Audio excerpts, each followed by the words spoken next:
Well, 8 years ago, it was definitely a homebrew operation. Why don't we take a trip through the time tunnel and see what's evolved in the Apple II line in the last 8 years?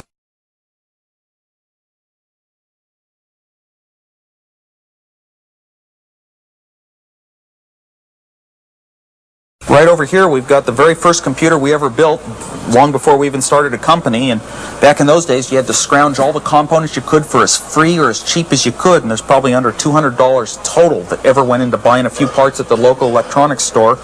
I hand wired the entire bottom, soldered it all together personally, because there was no way to afford a technician. And that was an Apple I, the first Apple I computer ever.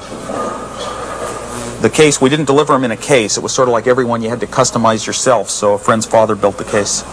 Over here, as we work our way through the time tunnel, exhibits on the software which we had to write ourselves. Couldn't afford tools like assemblers, so we had to learn how to assemble it ourselves by hand on paper. And it was a very unusual experience for such a successful product.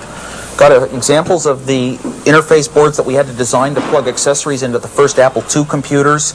Here's an Apple I PC board.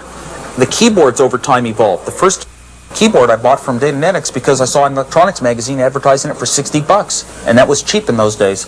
And we evolved it over the years and added features and keys.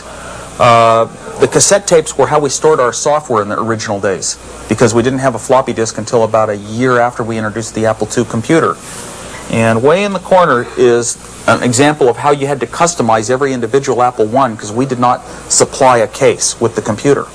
And that would be the first. We originally conceived of these as the Apple I and the Apple II as the first portable computers of all time. And of course, that word has changed over time. Here we got some examples of different colored plastic cases we played around with, and I think we chose the right one.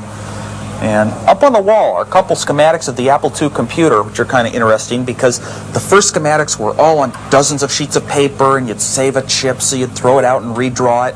But eventually, you have to draw it kind of nicely on a lab bench. And so I hand drew these. You had to draw your own. We couldn't afford technicians or draftsmen.